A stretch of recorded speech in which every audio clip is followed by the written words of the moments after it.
Pesantren Al-Hikmah di pinggir Pandeglang itu sudah berdiri sejak zaman Belanda. Santri-santrinya terkenal tangguh dalam ilmu agama dan kebatinan. Di antara mereka, ada seorang santri muda bernama Zainal Abidin. Usianya baru 21 tahun, tapi ilmunya sudah tinggi. Zainal dikenal tekun, rendah hati, dan memiliki mata yang tajam menembus hal gaib. Suatu malam, saat sedang mengaji di musala pesantren, ia mendengar suara lirih yang bukan dari dunia ini. Zainal, tolong. Zainal langsung menghentikan bacaannya. Udara di sekitarnya mendadak dingin. Ia menoleh, tapi musala kosong. Cuma cahaya lampu minyak yang bergoyang pelan. Ia tahu, ini bukan suara biasa. Ia lalu berwudu ulang, duduk bersila, dan membaca ayat kursi. Dalam sekejap, matanya melihat sosok wanita tua renta yang tubuhnya dibalut kabut tipis. Wajahnya muram, penuh luka gores. Dukun santet dari Gunung Karang, dia mulai menebar teror lagi, anak-anak kampung sekarat, datanglah. Sosok itu menghilang, meninggalkan bau belerang. Zainal meminta izin pada Kiai Maruf, guru besarnya, untuk pergi ke desa Cisereh, lereng Gunung Karang. Desa itu dikenal sepi dan dikelilingi hutan lebat. Orang-orang bilang, siapa yang tinggal di sana, jarang kembali dalam keadaan waras. Kiai Maruf tak langsung mengizinkan. Ia menyuruh Zainal berpuasa 3 hari dan memperkuat hafalan ayat-ayat ruqyah. Setelah selesai, ia diberi sebilah tongkat kayu cendana yang katanya bisa mengusir jin kafir. Jaga wudumu, Zainal, dan jangan sekali-kali memaki atau marah saat berada di wilayah dukun itu. Zainal berangkat pagi-pagi. Ia naik kuda milik pesantren dan membawa bekal ala kadarnya. Perjalanan menuju desa Cisereh memakan waktu 2 hari. Saat tiba, suasana desa sangat mencekam. Rumah-rumah kosong, pohon-pohon mati berdiri seperti patung seram. Udara bau amis, seperti darah yang lama mengendap. Malam pertama di desa, Zainal menginap di sebuah rumah panggung tua yang masih berdiri. Ia tidur sambil membaca surat Al-Baqarah. Namun sekitar jam 2 pagi, ia mendengar tangisan bayi. Ia bangun dan mencari sumber suara. Di belakang rumah, ia menemukan bayi yang tubuhnya dililit ular kecil, dengan 2 tanduk hitam tumbuh dari dahinya. Zainal langsung membaca ayat ruqyah, dan ular itu meleleh menjadi cairan hitam. Bayi itu menjerit, lalu berubah menjadi kabut. "Kau bukan anak manusia," gumam Zainal. Di kejauhan terdengar tawa serak. "Hehehe, dasar santri sok suci, berani-beraninya datang ke wilayahku." Dukun itu muncul di lereng bukit saat subuh. Tubuhnya tinggi kurus, kulitnya legam seperti arang, dan matanya merah menyala. Ia membawa tongkat dari tulang manusia. Warga menyebutnya Ki Jagat. Konon, ia pernah menantang para ulama Banten dan menghilang selama 40 tahun. "Zainal, pulanglah, ini urusan dunia bawah, bukan tempatmu." Ki Jagat menggeram, tapi Zainal berdiri tegak, membaca surat Yasin dengan nada lantang. Dari mulutnya, setiap huruf berubah menjadi cahaya yang menyerang Ki Jagat. Dukun itu meraung kesakitan. Ki Jagat lalu memanggil pasukan jin santet, makhluk tinggi dengan kuku panjang dan lidah menjulur. Mereka menyerbu Zainal dari segala arah. Tapi sang santri memutar tongkat cendana, membentuk perisai cahaya. Satu persatu jin itu meleleh seperti lilin terkena api. Zainal melompat ke depan dan menyentakkan tongkat ke tanah. Getaran besar menghancurkan pusaran sihir di sekitar Gunung Karang.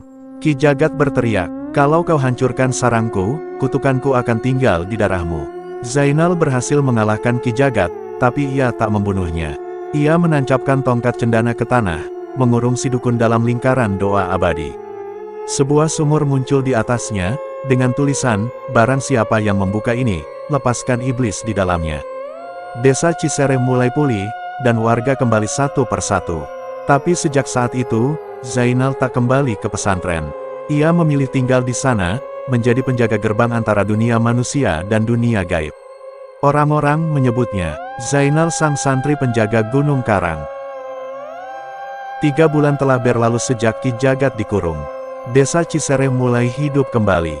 Anak-anak berlarian di jalan, azan berkumandang dari surau, dan ladang kembali subur. Tapi damai itu tak bertahan lama. Pada suatu malam Jumat, seorang petani menemukan batu besar di tengah sawah.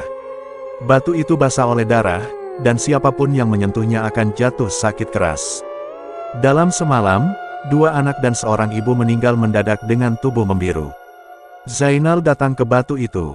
Ia memegang tongkat cendana dan membaca surat Al-Falaq. Tiba-tiba, suara perempuan bergema dari arah timur. Itu hanya tanda kecil, wahai penjaga, yang sejati akan datang dari timur, membawa malam yang tak pernah pagi. Zainal bermalam di surau tua untuk bermunajat dan mencari petunjuk. Dalam tidurnya, ia bermimpi bertemu dengan seorang ulama sepuh yang wajahnya bersinar. Zainal, musuhmu kali ini bukan sekadar dukun. Dia adalah warisan dari zaman kuno. Namanya Nyai Endang Daruni, dukun wanita dari timur, murid Ki Jagat yang menguasai ilmu pengubah malam menjadi petaka. Zainal terbangun dengan keringat dingin. Ia tahu, ini bukan pertanda biasa. Keesokan harinya, langit mendung terus-menerus.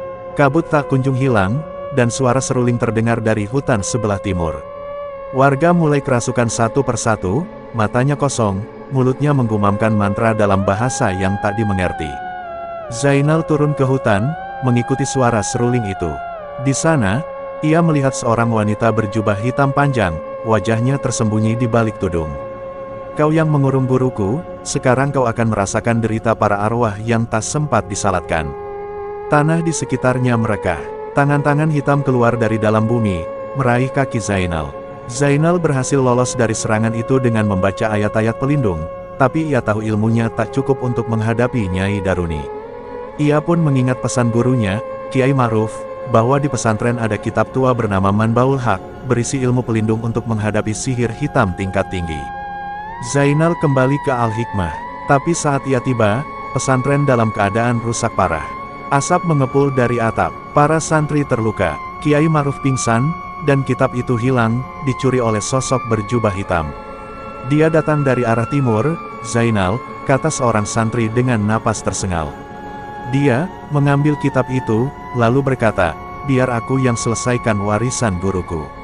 Zainal mengepalkan tangan, pertempuran kali ini akan jauh lebih berat.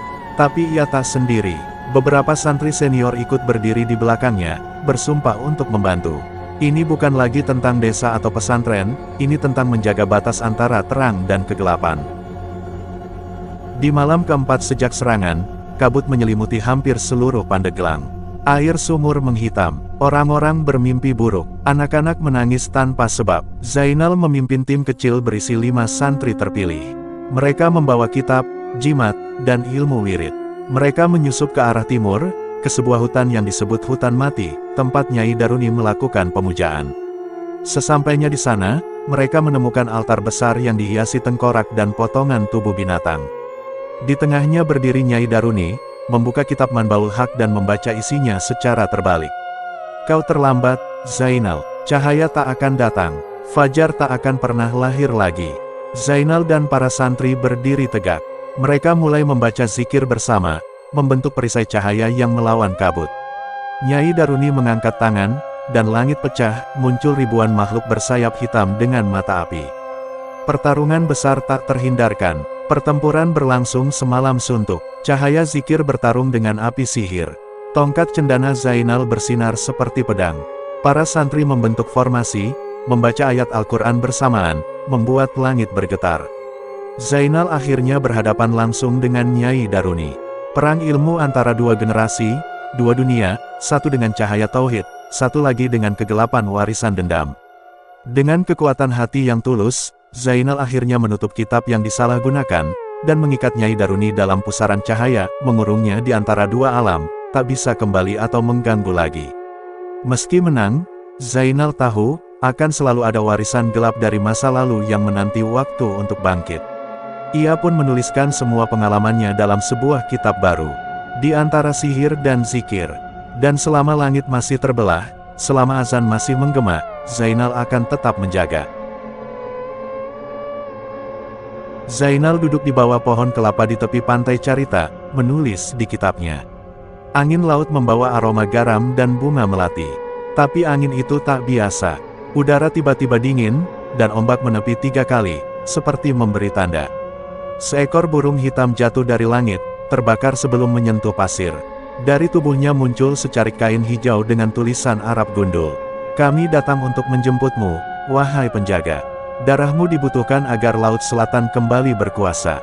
Zainal menggenggam kain itu erat. Ia tahu siapa yang mengirimnya. Nyi Roro Kidul. Di sebuah gua di Pulau Sempu, 7 dukun dari berbagai penjuru Nusantara berkumpul. Mereka menyebut diri mereka Dewan Hitam, sekumpulan ahli ilmu hitam yang menolak tunduk pada hukum alam dan agama. Mereka berasal dari berbagai daerah. Ki Suro dari Banyuwangi, ahli pesugihan laut. Mbah Galuh dari Dieng, penguasa kabut dan mimpi. Datu Mambang dari Sulawesi, pengendali arwah penasaran. Nyai Tapak Jalak dari Rawapening, tukang teluh dan pengubah wujud. Dan di tengah mereka duduk sang ratu, Nyi Roro Kidul, wanita laut abadi dengan mata yang menatap hingga ke masa depan. Zainal terlalu kuat, tapi dia belum melihat kekuatan kita bersama, bisik Nyi Roro. Waktu kita tiba, gunung, laut, dan langit akan tunduk pada malam abadi. Zainal kembali ke pesantren Al-Hikmah, hanya untuk mendapati kenyataan pahit. Kiai Ma'ruf wafat dalam sujud subuh, setelah memberikan sebuah wasiat terakhir. Zainal, jika musuh datang dari segala arah, jangan lawan sendiri. Carilah santri terakhir, dia yang bisa membaca suara gaib dalam hujan. Tak ada yang tahu siapa santri itu. Tapi menurut kitab kuno, ia tinggal di pedalaman Halmahera, belajar dari alam, tak menyentuh dunia luar.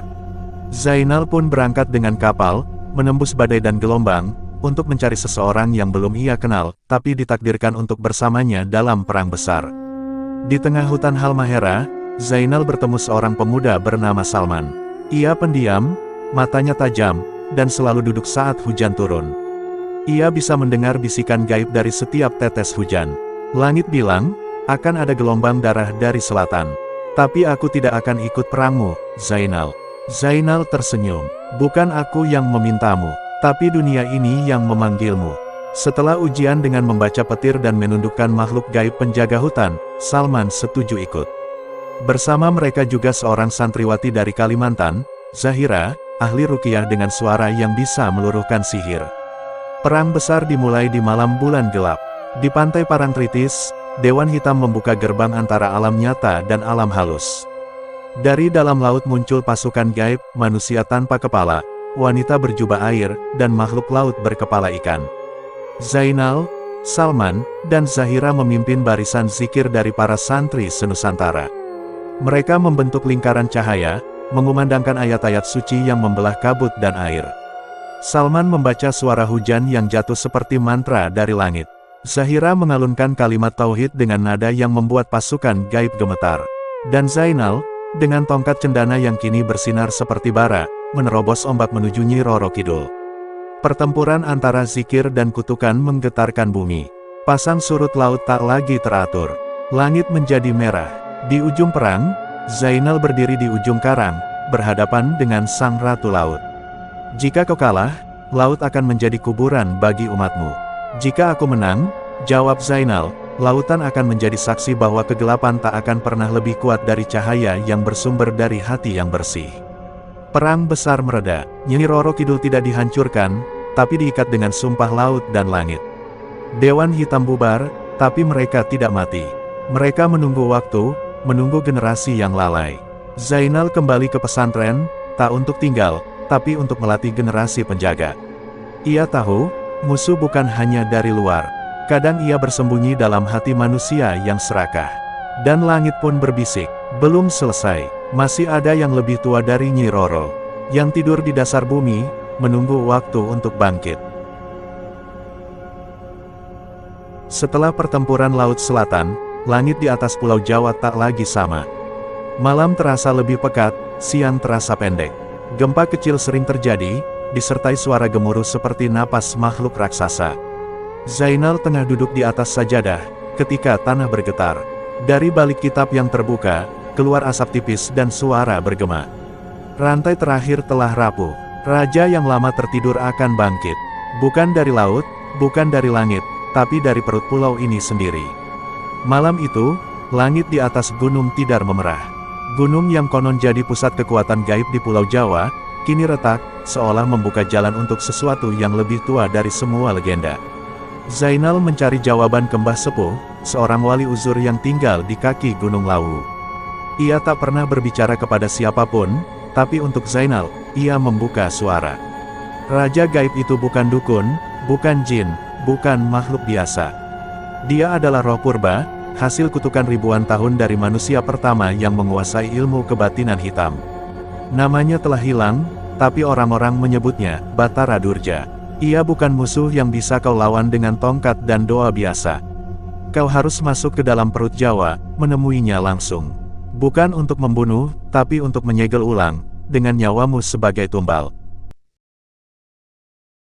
Zainal, Salman, dan Zahira turun ke dalam gua tua di lereng Gunung Tidar yang disebut Lumbung Jiwa, tempat yang dipercaya sebagai pintu gerbang menuju alam bawah Pulau Jawa. Mereka melewati lorong-lorong sempit, di mana suara-suara masa lalu berbisik. Aku adalah raja sebelum langit dan bumi kau kenal. Aku adalah suara dendam dari darah leluhur yang disembelih. Aku tidak bisa mati, hanya tidur. Dan sekarang, aku terbangun. Di dalam terdalam gua itu, mereka menemukan ruang raksasa. Udara panas dan langit-langitnya penuh stalaktit berlumuran darah kering. Di tengahnya berdiri sosok raksasa, Batara Durja, bermata 3, berjubah batu, dan napasnya membakar udara. Batara Durja tidak menyerang dengan tangan, tapi dengan kenangan, rasa takut, dan ambisi terdalam. Zahira melihat ibunya mati dalam mimpi. Salman dihantui wajah-wajah korban perang di masa depan. Zainal ditawari tahta dan kekuatan untuk menjadi raja dunia, cukup dengan membiarkan Batara bangkit. Tapi Zainal hanya menjawab satu kalimat, "Aku tidak datang membawa diriku. Aku membawa amanah." Ia lalu membaca doa Hizib Kohar, melepaskan cahaya dari tongkat cendana yang sudah berubah menjadi putih bersih. Cahaya itu bukan menghancurkan Batara, tapi membungkus dan mengikatnya dalam segel baru, segel dari doa, darah, dan niat yang bersih. Tapi segel itu butuh tumbal jiwa. Dan Zainal tidak ragu, kalau harus ada yang tinggal untuk menjaga, biar aku. Ini bukan tentang mati, ini tentang menepati janji. Zainal hilang di dalam perut Jawa. Tak ada yang tahu bagaimana keadaannya. Tapi gempa berhenti, langit kembali cerah, gunung Tidar kembali sunyi, dan suara dari dasar bumi tak terdengar lagi. Salman dan Zahira kembali ke pesantren, membawa kitab baru yang ditulis Zainal selama perjalanannya. Cahaya dari dalam kegelapan, kitab yang kini dipelajari oleh para penjaga generasi baru. Sebuah batu besar berdiri di depan surau. Di bawah sini bersemayam penjaga Pulau Jawa.